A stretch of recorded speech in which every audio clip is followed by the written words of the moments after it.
좋은 자동차의 기준은 뭘까요? 운전자들이 차 고를 때 중요하게 보는 거 연비죠. 그렇다면 여러분은 차 살 때 알고 있던 그 연비만큼 지금의 자동차가 달린다고 생각을 하십니까? 대부분은 아니라고 말씀하실 겁니다. 그동안 연비 표시가 과정됐다는 논란이 끊이질 않았죠. 실제로 현대차의 산타페와 쌍용차의 코란도는 같은 차를 놓고 국토부가 조사한 연비하고 산업부가 조사한 연비의 결과가 엇갈리면서 한동안 시끌시끌했습니다. 그래서 정부는요, 이제 자동차의 연비 검증 기준을 좀 더 깐깐하게 바꾸겠다고 밝혔습니다. 어떻게 바꾸는 걸까요? 이제는 좀 믿고 사도 괜찮을까요? 오늘 화제 인터뷰 자동차 연비 얘기해보죠. 대림대학교 자동차학과 김필수 교수 연결이 돼 있습니다. 김 교수님 안녕하세요. 네, 안녕하세요. 일단 저는 궁금한 게 이 연비는 지금 누가 어떤 식으로 측정하는 겁니까? 네, 지금 국내에서 연비 측정 방식은 자기인증제라고 하고 있습니다. 다시 말하면 자동차 메이커가 직접 연비를 본인의 연구소를 통해서 연비를 측정을 하고요. 예. 그걸 제출하게 되면 정부에서 인정을 해주는 그런 방식인데 나중에 이게 틀린지 맞는지를 샘플링을 통해서 확인하는 방식인데 이게 미국식이라고 보시면 됩니다. 그래서 예. 자기인증제는 미국식이고 유럽이나 중국은 일본은 좀 틀리다 이렇게 볼 수가 있습니다. 그러면 도로에서 타느냐, 고속도로에서, 그러니까 도심에서 타느냐, 고속도로에서 타느냐, 뭐 신호등이 있는 데서 타느냐, 없는 데서 타느냐에 따라서 연비란 건 달라지는 거잖아요. 맞습니다. 측정할 땐 어떤 기준으로 합니까? 지금 현재로서는 공인연비 자체가 재작년 벌써 2년이 됐는데요. 예. 복합연비라는 걸 사용하고 있습니다. 도심연비, 도심에서 가다서다 반복하는 형태로 시뮬레이션을 해서 연비 측정하는 방법이 있고요.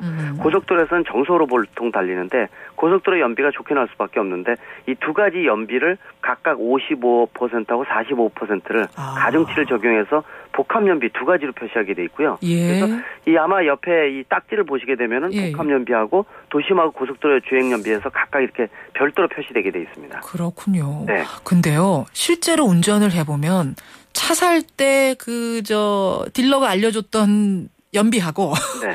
내가 달리는 연비하고 너무 다르게 나온다 하시는 분들 많으세요. 차 살 때 알고 있던 연비만큼이 절대 안 나와요. 네, 맞습니다. 이렇게 차이 나는 이유는 뭐죠? 실제로 이 연비 측정 방법은 시뮬레이션, 이 차를 기계 위에다 올려놓고요. 실제로 주행하는 연비, 운행의 특성을, 패턴을 집어넣어가지고 하는 방법이기 때문에 공기 저항이나 이 타이어의 마찰 저항이 포함이 안 됩니다. 그러다 보니까 예. 실제 연비에 비해서 한 15%에서 20% 정도 적게 나올 수밖에 없거든요. 고속도로를 진짜 달리고 도심 도로를 진짜 달리는 게 아니에요? 맞습니다. 원래 측정 방법이 그렇습니다. 그래서 사실 공인연비하고 실제연비는 세계 어떤 나라고 차이가 날 수밖에 없고요. 문제는 이 차이가 다른 선진국에 비해서 너무 많이 차이가 나니까 예. 여기 수입차에 비해서 국산차가 더 많이 난다는 얘기가 많습니다. 정리를 좀 해보면은 이 부분이 문제라는 걸. 그러니까 실제 도로에서 우리가 탈 때든 고속도로보다 주로 막히고 또 신호등 많은 도심에서 탈 테니까 차이가 나는 건 어쩔 수가 없다 이런 말씀인데 문제는 동일 조건, 진짜 도심 주행 55%하고 고속도로 주행 45%를 해서 낸 그 복합 연비도 우리가 낸 거하고 자동차 회사에서 낸 거하고 차이가 나는 부분.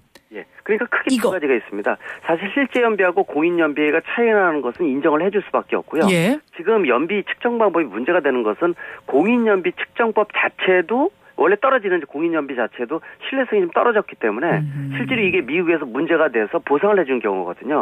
그러니까 이 공인연비 측정 자체도 신뢰성이 전혀 없다. 그런 측면에서 이 부분이 지금 논란이 되고 있다. 이렇게 볼 수 있습니다. 어느 정도 감안을 하더라도 지금 실제로 뻥튀기가 되고 있다. 이런 말씀이세요. 맞습니다.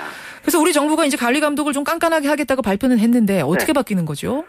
실제로 지금 산업부하고 국토부가 논란이 되고 있는데 이것도 통일화 돼서 아마 내일자 26일자로 발표될 것으로 보고 있습니다. 근데 지금 보는 것은 이 지금까지 복합연비 아까 말씀드렸는데 이 도심 연비하고 고속도로 연비가 각각 이 합쳐서 나오는 복합 연비만 플러스 마이너스 5% 오차 범위를 넘지 않으면 적합으로 판정이 됐습니다. 정부가 측정한 것과 회사에서 낸 게 오차 범위 5% 넘지 않으면 적합이었는데. 네, 복합 연비죠. 그러니까 근데 앞으로는 도심 연비 측정하고 고속도로 연비 두 가지 모두 다 오차 범위를 안에 들어가야지 적합 판정을 해준다는 뜻이기 때문에. 복합 연비, 도심 연비, 고속도로 연비 다 보겠다. 네, 그렇죠. 각각 하나라도 오차 범위를 벗어나면은 불합격 판정을 내리겠다는 뜻이기 때문에 예전에는 그렇게 하지 않았다는 거고요. 또 실제로 연비에 굉장히 중요한 영향을 주는 주행 저항 계수라는 게 있습니다. 이것도 실제로 이 자동차 메이커에다 맡겼었는데 이 계수 측정도 정부에서 직접 함으로 인해서 신뢰성이 있는지 없는지를 확인하겠다라는 거기 때문에 그거는 뭐예요? 바람이라든지 뭐 이런 것들? 네, 그렇습니다. 도로 상황? 실제로 저항 계수라는 것은 여러 수치에 의해서 계산되는 연비 측정 방법이 있는데요. 주행 저항 계수라는 측정치가 상당히 연비에 중요한 영향을 줍니다. 그렇겠죠. 근데 이게 이제 예를 들어서 공기의 저항이라든지 실제로 이 아스팔트냐 또는 콘크리트냐 바닥에 따라서 틀리기 때문에 이 부분을 실제로 이 어떤 규정에 의해서 측정을 했는지를 정부에서 직접 측정을 해서 이 제조업체하고 하는 것이 맞는지 안 맞는지를 확인하겠다는 거기 때문에 확인 절차가 많아지겠다 이렇게 하는 부분들이 강조되는 부분이라고 볼 수가 있습니다. 네, 그래서 뻥튀기를 잡아보겠다는 건데 이 정도면 될까요? 전문가 보시기에? 아직도 좀 강화될 부분이 많습니다. 사실은 정부 부처가 이 두 개 부처를 하나로 통합해서 한 가지로 만든다는 것은 충분히 이해가 되지만은 민간 전문가가 좀 더 참여를 해서요. 실제로 객관성이 있는지 없는지를 확인을 좀 해줘야 되거든요. 또 실질적으로 이 오차 범위에 대한 것들도 선진국에서 좀 더 강화를 하고 있습니다. 이 부분도 5%가 아니라 4%, 3% 줄여야 되고 오차 범위도 또 자기 인증제를 한다 그러지만은 이 샘플링 해주는 횟수도 워낙 적습니다. 이것도 좀 샘플링 횟수를 좀 늘려가지고요. 실제로 이 부분에 대한 신뢰성을 높여야 되기 때문에 앞으로 해야 될 부분들이 몇 가지가 더 보강이 돼야지만 신뢰성을 높일 수 있다 이렇게 볼 수가 있습니다. 김필수 교수님, 자동차 전문가가 기왕 나오셨는데 우리 애청자들한테 좀 팁 하나 주고 가셨으면 좋겠어요. 그러니까 이 연비라는 게 도로 상황뿐만 아니라 운전자 운전 습관에도 영향을 많이 받잖아요. 네, 그렇습니다. 우리가 일상에서 실천할 수 있는 오늘부터 당장 할 수 있는 연비 높이는 방법. 네. 한 3, 40가지가 있습니다. 그중에서 몇 가지 포인트를 드린다면요. 실제로 연비 크게 차이가 나는 게 우리가 상급, 급출발, 급가속, 급정지를 습관화하지 않습니까? 앞뒤 차의 간격이 좁은 거 있죠. 이것만 한 템포 느리게 하더라도 10% 이상 절약할 수가 있고요. 급출발, 급가속, 급정거. 상급. 그다음에 트렁크 좀 비우고 타이어 공기압, 적정 공기압. 그다음에 신호등 앞에서 자동 변속기 레버를요. 중립에다만 놓으셔도요. 벌써 절약하는 부분들이 10% 이상 차이가 나니까요. 지금 말씀드린 몇 가지 부분만 하시더라도 일주일 후에는요. 1-20% 차이가 나니까 유류비 자체가 줄어드는 거 확인할 수가 있습니다. 일주일에 1-20% 차이가 그 정도로도 납니까? 맞습니다. 실질적으로요. 에코드라이브 친환경 경제운전법을 전문적으로 몇 시간만 가리키고요. 이 전하고 후를 본인이 비교하면은요, 심지어는 반으로 주는 사람도 있습니다. 그래요. 속도 자체는 어떻습니까? 속도를 높여야 되냐? 정속으로 해주는 게 좋습니다. 되도록이면은 신호등에서 가다쓰다 반복하는 것보다요, 정속 70에서 80km를 유지하는 부분들이 배기가스 덜 나오고 연비도 최상의 연비가 나오는 거기 때문에 약간 돌아가시더라도요, 직통으로 하는 가다스다 반복보다 약간 돌아가는 순환도로 이용하는 것이 훨씬 연비가 좋습니다. 신호등이 없는 곳에서 정속 운행. 그 무조건 뭐 50, 40으로 낮춰서 한다고 꼭 연비 좋은 거 그런 건 아닌 거고요. 그런 건 아닙니다. 그런 거 아니고요. 보통 이 차마다 조금씩은 틀리지만은 보통 70에서 한 90 사이를 움직이는 것이 가장 좋은 연비 측정으로 지금 나오고 있거든요. 그리고 이 자동 변속기 자체도 사실은 정부에서 좀 정책적으로 바꿔야 되는 것이 우리나라는 가솔린 기반 너무 큰 차 좋아하고 큰 배기량 좋아하고요.